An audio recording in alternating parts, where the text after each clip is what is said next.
Dr. R.K. Radha, Assistant Professor, Department of Statistics, Presidency College, Chennai.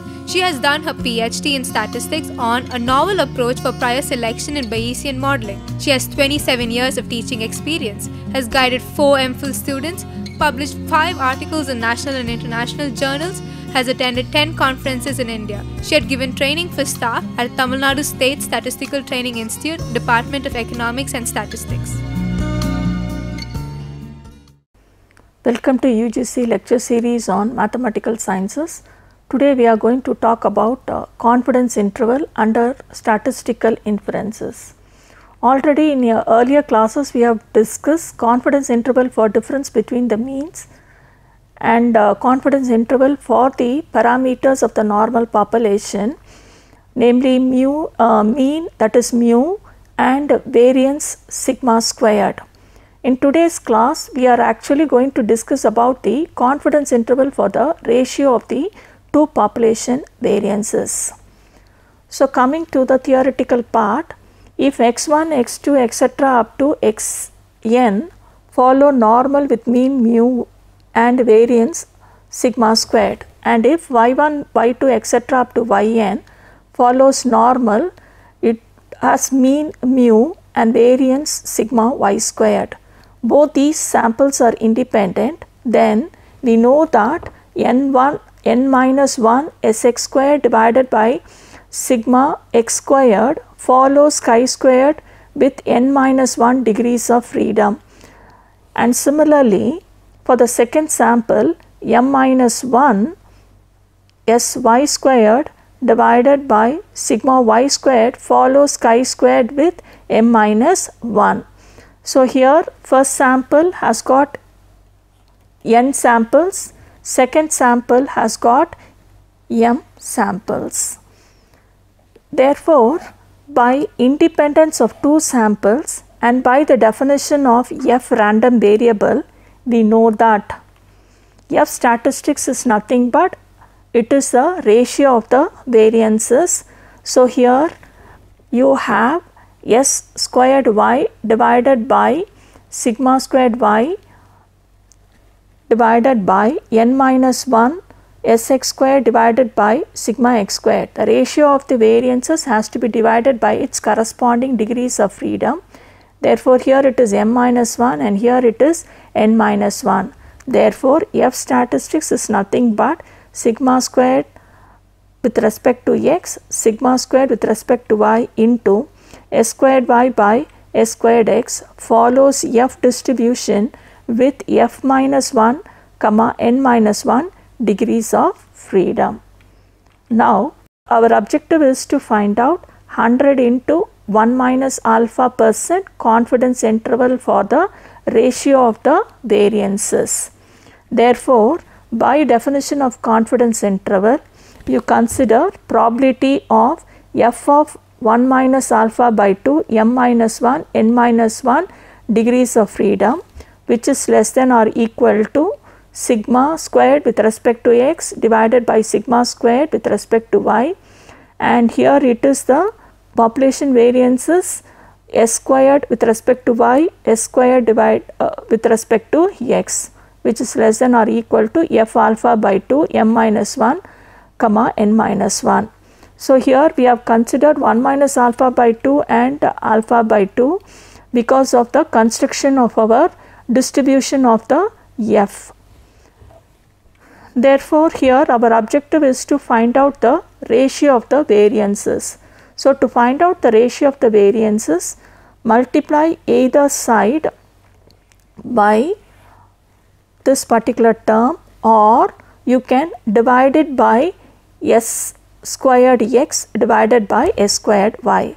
So here doing that particular operation you will get in the following form, namely that probability of 1 minus alpha by 2 into m minus 1 n minus 1 degrees of freedom into variance with respect to x, variance with respect to y is less than or equal to your ratio less than or equal to alpha by 2 m minus 1 n minus 1 s squared, that is your population sample variances s squared x divided by s squared y, which is equal to 1 minus alpha.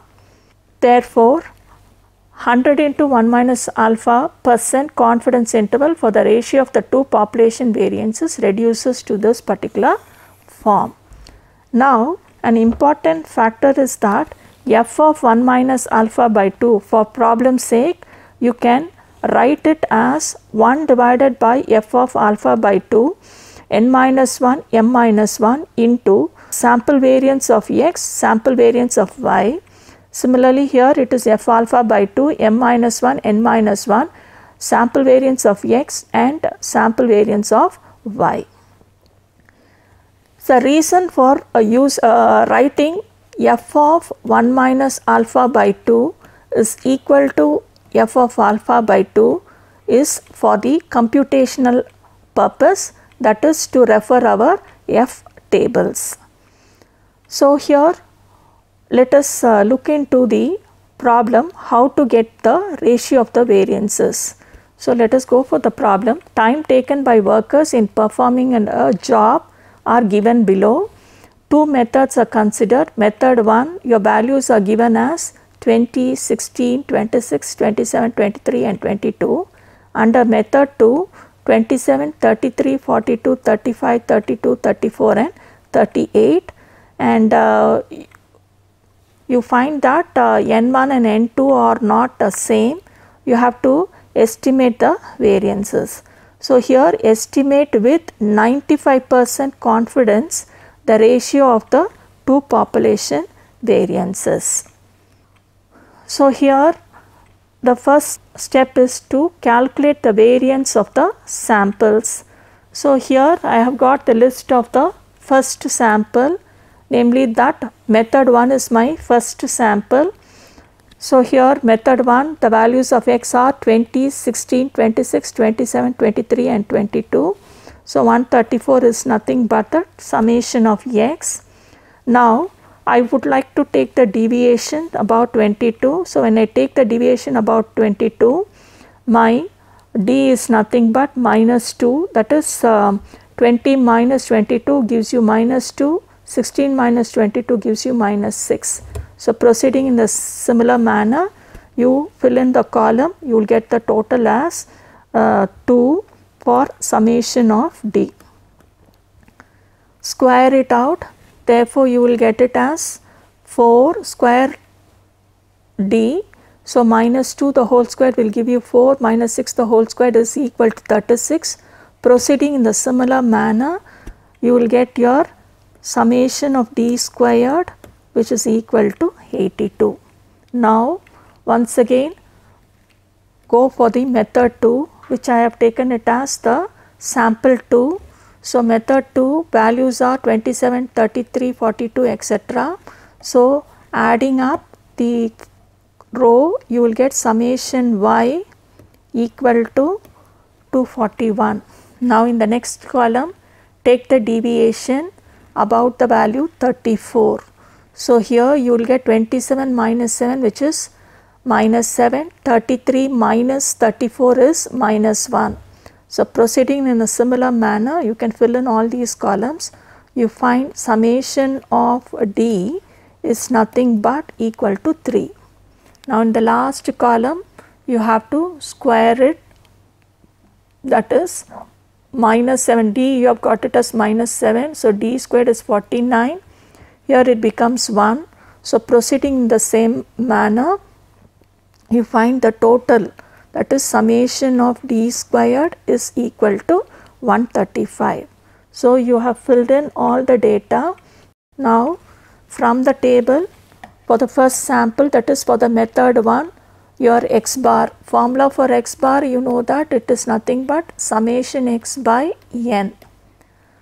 So, here n is nothing but the size of the first method, which is 6. From the previous table, you have got summation x is equal to 134. So, 134 by 6 gives you 22.33. Now, go for the method 2, which I have denoted as y bar.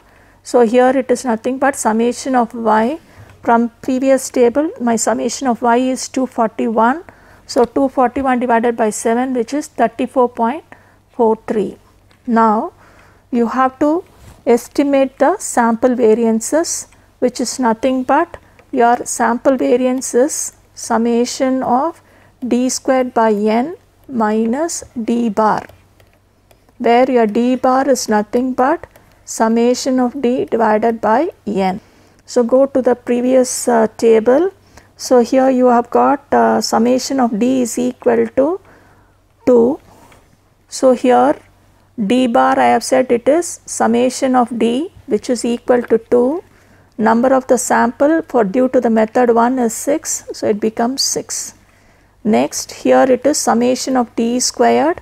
So summation of d squared from the previous table is 82. Therefore here you will have 82 by 6. So substituting and on simplification you will have the value as 13.23. Now go for the method 2. Method 2, for the method 2 your sample variance again is nothing but S2 squared is summation of d squared divided by n minus of d bar. So here d bar is nothing but again summation of d divided by n, but here you have to consider for the second sample.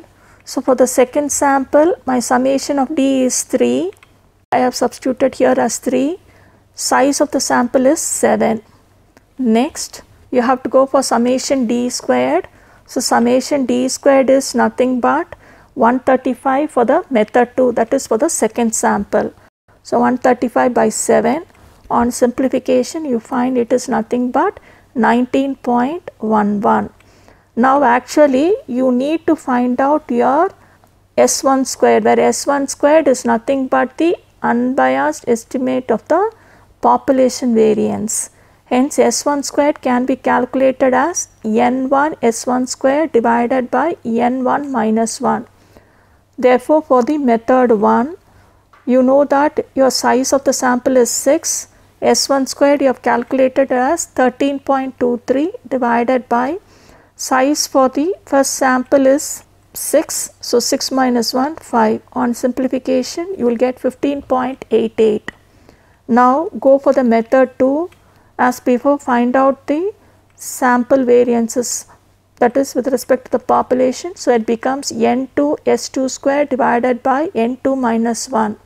So here for the second sample your n2 is 7. You have already found out what is your S2 squared. S2 squared is nothing but sample variance is 19.11. So substitute here n2 for the second sample is nothing but it is 6. So 6 minus 1, which is 5, on simplification gives you 22.30. Now n is nothing but the first sample, which is equal to 6. Let me denote m for the second sample, which is equal to 7. Now let us see what happens. So here 100 into 1 minus alpha % confidence interval for the ratio of the population variances is given by 1 divided by f of alpha by 2 n minus 1 m minus 1 S1 squared by S2 squared f alpha by 2 m minus 1 into n minus 1 S1 squared and S2 squared. Now in F statistics is very important that you have to go and check for the variance with respect to the population, that is the unbiased estimator of S1 squared and S2 squared. Here when you take S1 squared, value is nothing but 15.88. When you take S2 squared, the value is 22.30. Always F ratio has a condition saying that your numerator value, that is S1 squared and S2 squared, if you consider, numerator should be always greater compared to the denominator. But in this case here you find that numerator value, that is S1 squared, is lesser compared to the second sample. So that is what I have written here, S2 squared is greater than S1 squared. So in such a case the rule says that you have to interchange the variances. So you also have to note that you have to interchange the degrees of freedom. That is, here in your F table you will have greater mean square in this direction and lesser mean square along the vertical direction. So, when you look into the normal F tables, you have to first look into the greater mean square and then the lesser mean square. Hence, it is important that your condition for the S2 squared greater than S1 squared or S1 squared greater than S2 squared is important. So, in this particular problem, you find that S2 squared is greater than S1 squared. Therefore, using that condition in this particular formulae, it is F alpha by 2. I said that the corresponding degrees of freedom also gets interchanged. So, you will have m minus 1, n minus 1, S2 squared by S1 squared, and here F alpha by 2, n minus 1, m minus 1, S2 squared by S1 squared. So, substituting the values, I need to find out 95% confidence interval. I have to estimate at 95%. Therefore, 1 minus alpha is equal to 0.95 implies alpha is nothing but 5%.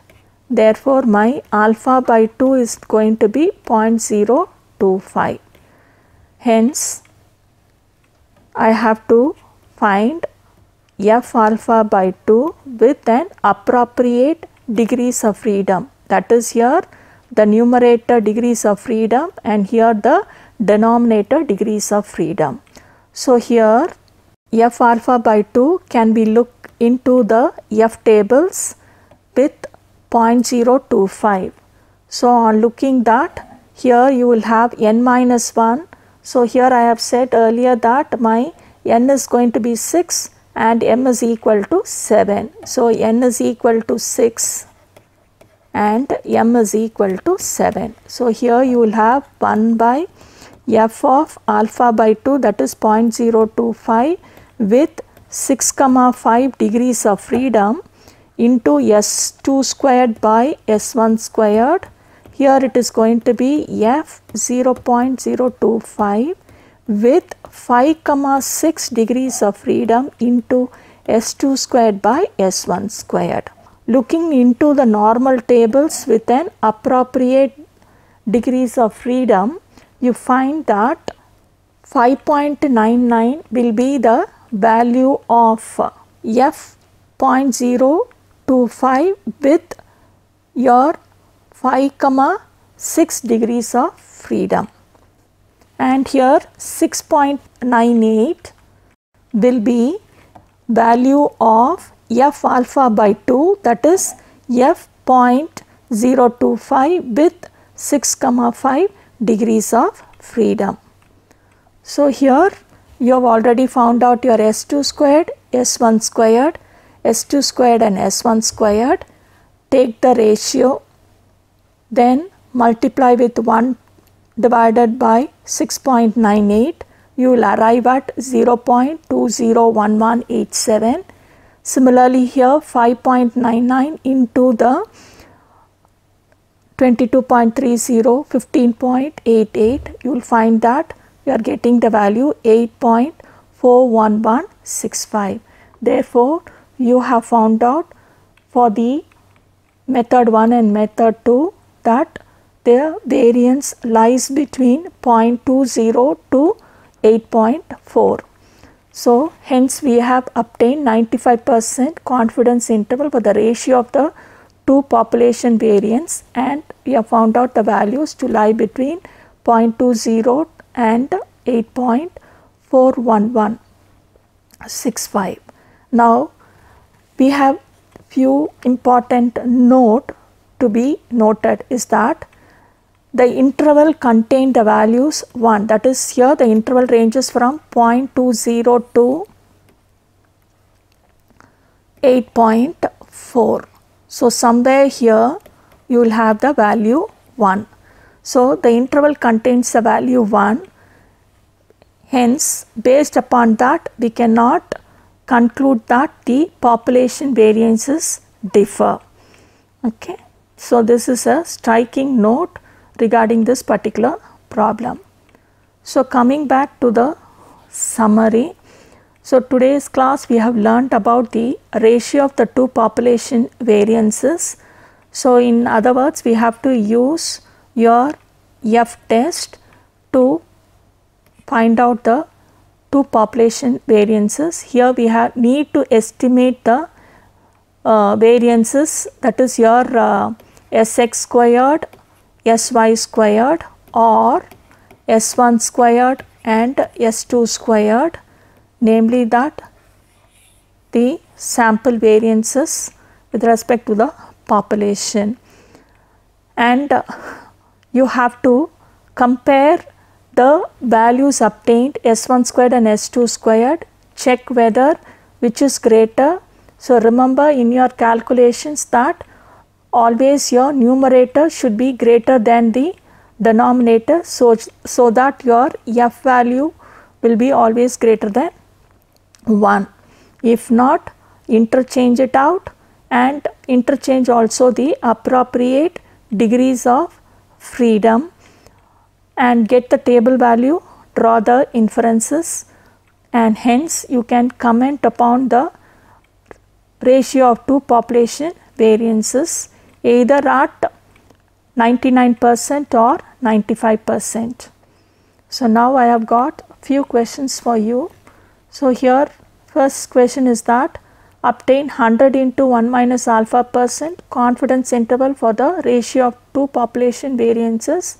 So it becomes necessary for you to define an F statistics, then create the confidence interval based upon the F statistics, substitute the values of F and draw the conclusions so that you will get your ratio of the two population variances. Second question is that if F is less than 1, then what will be the F statistics?